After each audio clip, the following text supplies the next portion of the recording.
LTC 2025 time keeper questions ആണ് നോക്കുന്നത്. സ്റ്റൈപ്പ് life behind and ബിയോണ്ട്സ് 22 yards ആരുടെ ആത്മകഥയാണ് എന്നാണ് ചോദിച്ചിരിക്കുന്നത്. ആൻസർ എന്ന് പറയുന്നത് സയ്യിദ് കിർമാനിയുടെ ആത്മകഥയാണ്.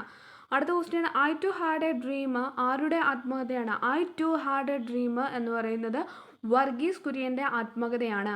ഗുരുവായൂർ സത്യാഗ്രഹത്തിൻ്റെ ഭാഗമായി പൊന്നാനൂർ താലൂക്കിൽ സംഘടിപ്പിച്ച ജനഹിത ക്വസ്റ്റ്യൻ ക്യാൻസൽഡ് ക്വസ്റ്റ്യൻ ആണ്.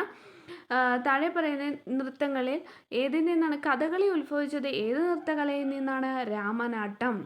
ഭരണഘടനാ നിർമ്മാണ സഭയിലെ അംഗമായി പ്രവർത്തിച്ചത് ആരാണ്? ഈ പറയുന്ന ഏത് വനിതയാണെന്ന് ചോദിച്ചാൽ ദാക്ഷായണി വേലായുധൻ. ദേശസ്നേഹികളിലെ രാജകുമാരൻ എന്നറിയപ്പെട്ടിരുന്ന സ്വാതന്ത്ര്യസമര സേനാനിയാണ് സുഭാഷ് ചന്ദ്രബോസ്. താഴെ തന്നിരിക്കുന്നതിൽ നിന്ന് ജോവിയൻ ഗ്രഹങ്ങളുടെ ഗണത്തിൽ ഉൾപ്പെടുത്താവുന്നത്? ആൻസർ എന്ന് പറയുന്നത് വ്യാഴമാണ്. ഉപോഷ്ണ ഉച്ചമർദ്ദ മേഖലയിൽ നിന്ന് ഉപദ്രവ്യ നിമ്നമർദ്ദ മേഖലയിലേക്ക് വീശുന്ന ആഗോളവാദം ഏതെന്ന് കണ്ടെത്തുക? ആൻസർ എന്ന് പറയുന്നത് പടിഞ്ഞാറൻ വാതകങ്ങളാണ്. അടുത്ത ക്വസ്റ്റ്യൻ, താഴെ തന്നിരിക്കുന്ന പർവ്വത ചുരങ്ങളെ സമുദ്രനിരപ്പിൽ നിന്നുള്ള ഉയരത്തിന് അനുസരിച്ച് അവരോഹണ ക്രമത്തിൽ എഴുതാം. ഫസ്റ്റ് വരുന്ന ഏതാണ്? ആൻസർ ഇവിടെ വരുന്നത് ബി ആണ്. ഫസ്റ്റ് ബാരാലാച്ചിലയാണ്, അത് കഴിഞ്ഞ് ബാരാലാച്ചില വരും, അത് കഴിഞ്ഞിട്ട് ബുർജില വരും, ബുർജില കഴിഞ്ഞ് ഫോർഡ്ല, ഏറ്റവും അവസാനം സോജില. താഴെ പറയുന്ന ധാതുക്കളിൽ ഏതിൻ്റെ നിക്ഷേപമാണ് കേരളത്തെ കാസർഗോഡ് ജില്ലയിലെ നീലേശ്വരത്ത് കാണപ്പെടുന്നത്? നീലേശ്വരത്ത് കാണപ്പെടുന്നത് ഏതാണ്? ബോക്സൈറ്റ്. ബോക്സൈറ്റ് ആണ് നീലേശ്വരത്ത് കാണപ്പെടുന്നത്. പ്രസിദ്ധമായ ചിലിക്ക തടാകം സ്ഥിതി ചെയ്യുന്ന സംസ്ഥാനം? ചിലിക്ക തടാകം സ്ഥിതി ചെയ്യുന്ന ഇവിടെ ചിലിക്ക, ഒഡീഷ. ഒരു ഭൂപടത്തിൻ്റെ തോത് 1 സെൻറ്റിമീറ്റർ 2 കിലോമീറ്റർ സൂചിപ്പിക്കുന്നു. 1 സെൻറ്റിമീറ്റർ എത്രയാണ്? 2 കിലോമീറ്റർ സൂചിപ്പിക്കുന്നു. താഴെ പറയുന്ന ഏത് അംശം എന്താണ് അതിന് കറക്റ്റായിട്ട് യോജിക്കുന്നത്? സി ആണ് ആൻസർ, 1:2 ലാക്ക്. അടുത്ത ക്വസ്റ്റ്യൻ, 1990-കൾക്ക് ശേഷം ഇന്ത്യയുടെ വികസന തന്ത്രം കൂടുതൽ ആശ്രയിച്ചിരിക്കുന്നത് ഏത് മേഖലയാണ്? ആൻസർ എന്ന് പറയുന്നത് എ ആണ് ആൻസർ, വിപണി യാന്ത്രികതയും സ്വകാര്യ മേഖലയുടെ പങ്കാളിത്തം. വിപണി യാന്ത്രികതയും സ്വകാര്യ മേഖലയുടെ പങ്കാളിത്തവും. ഒരു നികുതി ഭാരം വ്യത്യസ്തമായ സ്ഥാപനങ്ങൾ അനുഭവിക്കുന്നത് താഴെ പറയുന്ന ഏത് നികുതിയാണ്? അത് ഇൻഡയറക്റ്റ് ടാക്സ് ആണ്, പരോക്ഷ നികുതി ആണ്. അടുത്ത ക്വസ്റ്റ്യൻ എന്ന് വെച്ചാൽ ഡോക്ടർ MS സ്വാമിനാഥൻ എവർഗ്രീൻ വിപ്ലവത്തിന് വേണ്ടി വാദിച്ചിരുന്നതായി അറിയപ്പെടുന്നു. അതിന് അദ്ദേഹം മുന്നോട്ട് വെച്ച നിർദ്ദേശം എന്താണ്?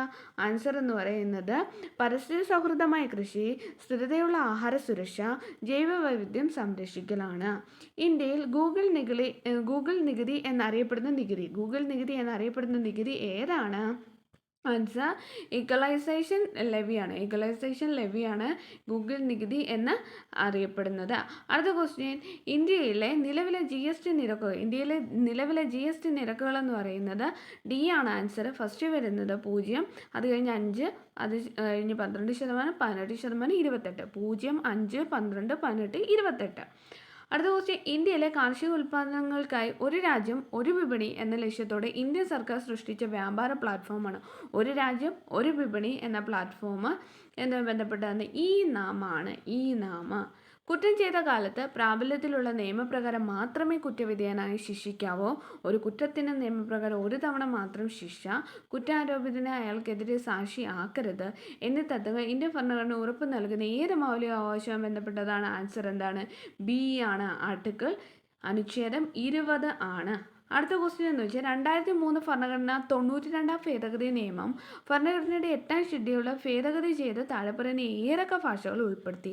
ഏതൊക്കെ ഭാഷകളാണ് ഉൾപ്പെടുത്തിയത്? ആൻസർ എന്ന് പറയുന്നത് എ ആണ് ആൻസർ, 1, 2, 3. ബോഡോ, മൈഥിലി, സന്താളി.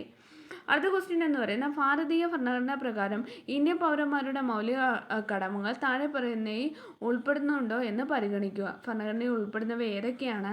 അതിനകത്ത് ദേശീയ പതാകയും ദേശീയ ഗാനത്തെയും ബഹുമാനിക്കുകയാണ്, ശാസ്ത്രീയ മനോഭാവം വളർത്തുക, പൊതു സ്വത്ത് സംരക്ഷിക്കുകയും ആക്രമണം ഉപേക്ഷിക്കുകയും ചെയ്യുന്നതാണ് കറക്റ്റായിട്ടുള്ളത്. അടുത്ത ക്വസ്റ്റ്യൻ, എത്ര കാലത്തിനുള്ളിൽ പാർലമെൻറ്റ് അംഗീകരിച്ചില്ലെങ്കിൽ ദേശീയ അടിയന്തരാവസ്ഥ പ്രാബല്യത്തിൽ വരില്ല? അതായത് 1 മാസത്തിനുള്ളിൽ പാർലമെൻറ്റ് അംഗീകരിച്ചില്ലെങ്കിൽ ദേശീയ അടിയന്തരാവസ്ഥ അവസ്ഥ വരില്ല. അടുത്ത ക്വസ്റ്റ്യൻ എന്ന് പറയുന്നത് ഇന്ത്യൻ ഭരണഘടന ഉറപ്പ് നൽകുന്നത് സ്വത്തവകാശത്തെക്കുറിച്ച് ഉള്ള പ്രസ്താവനയിൽ ശരിയായിട്ടുള്ളത്. ശരിയായിട്ടുള്ള ആൻസർ എന്ന് പറയുന്നത് ഡി ആണ് എല്ലാം. അതായത് 1, 2, 3, 4 എന്നിവയെല്ലാം ശരിയാണ്. അതായത് മുകളിൽ കൊടുത്ത എല്ലാ പ്രസ്താവനയും ശരിയാണ്. 47 ഭരണഘടനാ ഭേദഗതി നിയമം സ്വത്തവകാശത്തെ മൗലികാവകാശങ്ങൾ നീക്കം ചെയ്തു.